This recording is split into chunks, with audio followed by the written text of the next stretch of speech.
40 ಲಕ್ಷ ರೂಪಾಯಿ ಸಾಲದ ವಿವಾದದ ನಡುವೆ ಯುವಕ ವಿಷ ಸೇವಿಸಿ ಆತ್ಮಹತ್ಯೆಗೆ ಯತ್ನಿಸಿದ ಘಟನೆ ಬೆಳಗಾವಿ ಜಿಲ್ಲೆಯ ರಾಯಬಾಗ ತಾಲೂಕಿನ ಹಾರುಗೇರಿ ಸಮೀಪದ ಅಲಖನೂರ ಗ್ರಾಮದಲ್ಲಿ ನಡೆದಿದೆ. ಹಣದ ವ್ಯವಹಾರಕ್ಕೆ ಸಂಬಂಧಿಸಿದ ಆರೋಪ ಪ್ರತ್ಯಾರೋಪಗಳ ನಡುವೆ ಈ ಘಟನೆ ನಡೆದಿದ್ದು, ಪೊಲೀಸರು ಪ್ರಕರಣ ದಾಖಲಿಸಿಕೊಂಡು ತನಿಖೆ ಆರಂಭಿಸಿದ್ದಾರೆ. ಹಾರುಗೇರಿ ಸಮೀಪದ ಅಲಖನೂರ ಗ್ರಾಮದ ಸಂಜೀವ ಬಡಿಗೇರ ಎಂಬ ಯುವಕ ವಿಷ ಸೇವಿಸಿ ಆತ್ಮಹತ್ಯೆಗೆ ಯತ್ನಿಸಿದ್ದಾನೆ.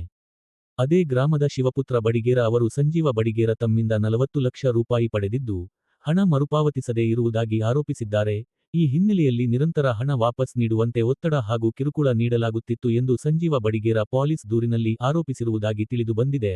ವಿಷ ಸೇವಿಸಿದ ಬಳಿಕ ಅಸ್ವಸ್ಥಗೊಂಡ ಸಂಜೀವ ಅವರನ್ನು ತಕ್ಷಣ ಖಾಸಗಿ ಆಸ್ಪತ್ರೆಗೆ ದಾಖಲಿಸಲಾಗಿದ್ದು, ವೈದ್ಯರ ಚಿಕಿತ್ಸೆಯಿಂದ ಪ್ರಾಣಾಪಾಯದಿಂದ ಪಾರಾಗಿದ್ದಾರೆ.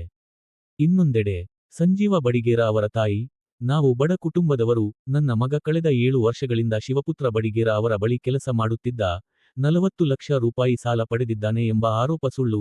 ಈ ಆರೋಪಗಳಿಂದ ನನ್ನ ಮಗ ಮಾನಸಿಕವಾಗಿ ನೊಂದು ಈ ಕೃತ್ಯಕ್ಕೆ ಮುಂದಾಗಿದ್ದಾನೆ ಎಂದು ಹೇಳಿಕೆ ನೀಡಿದ್ದಾರೆ. ಘಟನೆ ಸಂಬಂಧ ಹಾರುಗೇರಿ ಪೊಲೀಸ್ ಠಾಣೆಯಲ್ಲಿ ಪ್ರಕರಣ ದಾಖಲಾಗಿದ್ದು, ಸಾಲದ ವ್ಯವಹಾರ, ಹಣಕಾಸಿನ ವಿಚಾರ ಸೇರಿದಂತೆ ಎಲ್ಲ ಆಯಾಮಗಳ ಕುರಿತು ಪೊಲೀಸರು ತನಿಖೆ ನಡೆಸುತ್ತಿದ್ದಾರೆ. ತನಿಖೆಯ ನಂತರವೇ ಘಟನೆಯ ನಿಖರ ಸತ್ಯಾಸತ್ಯತೆ ತಿಳಿದು ಬರಬೇಕಿದೆ. ಪ್ರಕರಣದ ತನಿಖೆ ಮುಂದುವರಿದಿದ್ದು, ತನಿಖಾ ವರದಿ ಬಳಿಕವೇ ಆರೋಪಗಳ ಸತ್ಯಾಸತ್ಯತೆ ಸ್ಪಷ್ಟವಾಗಲಿದೆ. ಈ ಪ್ರಕರಣದ ಕುರಿತು ಹೆಚ್ಚಿನ ಮಾಹಿತಿ ನಿರೀಕ್ಷಿಸಲಾಗಿದೆ. ವರದಿಗಾರರು ರಾಘವೇಂದ್ರ ಸಿಂಪಿ, ಉತ್ತರ Karnataka top on TV news.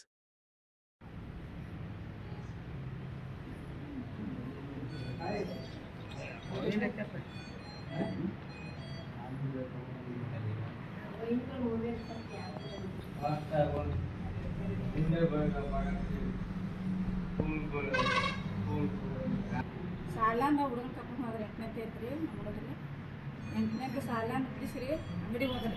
ಯಾವ ಅಂಗಡಿ? ಕ್ರಾಸ್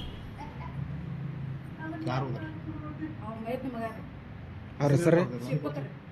ಪೂರ್ತಿ ಹೆಸರು ಹೇಳ್ರಿ. ಶಿವಪುತ್ರ ಅಶೋಕ್ ಬಡಿಗೇರ. ಇವ್ರು ಏನಾಗ್ಬೇಕು ರೀ ನಿಮಗೆ? ಮಗ ರೀ. ವಯಸ್ಸು ರೀ? ವಯಸ್ಸು 21. ಇವ್ರು ಅವ್ರ ಕಡೆ ಕೆಲಸ ಮಾಡ್ತೀರೇನ್ರಿ? 7 ವರ್ಷ ಆದ್ರೆ ಅವ್ರ ಕಡೆ ಕೆಲಸ ಮಾಡ್ತಾರೆ. ಯಾವ ಕಾರಣಕ್ಕೆ ಪಾಯ್ಸನ್ ತೊಗೊಂಡಾರ್ರಿ ಅವ್ರು? ಈಗ ಅವ್ರ ಕಿರ್ಕೋಳ ಕೊಟ್ಟಕ್ಕೆ ತೊಗೊಂಡಾರ. ಯಾವಾಗ ತೊಗೊಂಡಾರ್ರಿ? ಇನ್ನಿನ ರಾತ್ರಿ ತೊಗೊಂಡಾರ. ಡಾಕ್ಟರ್ ಏನಂದ್ರಿ? ಡಾಕ್ಟ್ರ್ ಏನಂದ್ರಿ ಅಂದ್ರೆ ರೀ ಈಗ ಏನು ಇದನ್ನಾಗಿಲ್ರಿ ಅಂತ ಭಾಳ ಮಾಡ್ತೀವಿ. ಕಿರುಕುಳ ಅಂದ್ರೆ ಹೆಂಗೆ ಏನು ಕೊಟ್ರು? ಅಂದ್ರೆ ಮನೆಗೆ ಬಂದ ಗಲಾಟೆ ಮಾಡ್ರಿ. ಎದ್ರ ಸಲುವಾಗಿ ರೀ? ಅವ್ರ ರೊಕ್ಕ ತೊಗೊಂಡಿದ್ರಿ 50 ಲಕ್ಷ ರೀ. 50 ಲಕ್ಷ ತೊಗೊಂಡಿದ್ರಿ ನಾವು ರೀ. ನಮ್ಮ ಹುಡುಗನಿಂದ ದಿನ ಕಾಗ ಚಲನೆ ಐತ್ರಿ. ಅವ್ರು 4 ತಿಂಗಳು ಆತ್ರಿ. 7 ವರ್ಷ ಆತ್ರಿ. 7 ವರ್ಷ ನಡ್ಕೊತಕ ಬಂದಿತ್ತು. 4 ತಿಂಗಳು ಆತ ಬಂದಿತ್ತು. ಅವ್ರು ಶಿವಪುತ್ರ ಅಶೋಕ್ ಬಡಿಗೇರ. ಅವ್ರು ಕೊಟ್ಟಿಲ್ರಿ. ಒಟ್ಟು ಕೆಲ್ಸಕ್ಕಿದ್ರಿ ನಮ್ಮ ಹುಡುಗ್ರಿ. ಒಟ್ಟು 300 ರೂಪಾಯಿ ಪಗಾರ. ಎಷ್ಟು ವರ್ಷ ಆತ್ರಿ ಕೆಲ್ಸಕ್ಕಿದ್ದಲ್ಲಿ? 7 ವರ್ಷ ಆತ್ರಿ. 7 ವರ್ಷ ಆತ್ರಿ. ಅವಾಗಿಂದ ಕಿರುಕುಳ ಬಿಡಾಕಿದ್ದಾರ?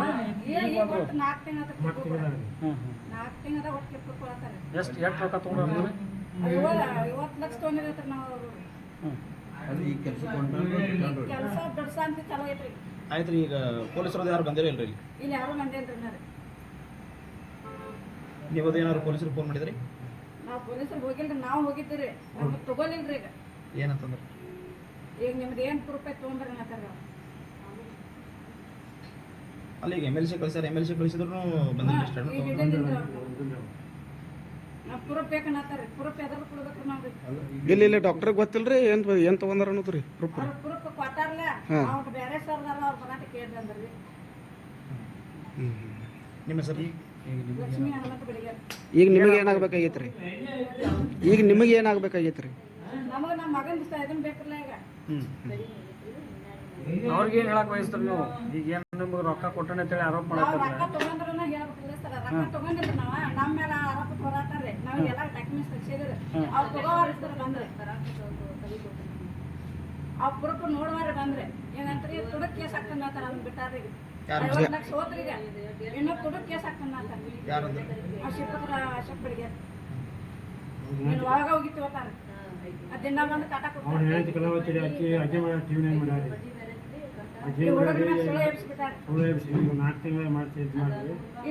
ಹಚ್ಚಿಗೆ ಹೇಳಿ ಒಟ್ಟ 4 ತಿಂಗಳಾಗಿ ಬಂದೈತ್ರಿ. ಅವಷ್ಟೇ ಯಾರು ನಮ್ಗೆ ಗೌರವ ತಗೋ. ನಿಮ್ಮ ಹೆಸರು? ಲಕ್ಷ್ಮೀ ಹನುಮಂತ ಬಡಿಗೇರ. ನಿಮ್ಮ ಹೆಸರು? ನಮ್ಮ ಹೆಸರು ಹನುಮಂತ.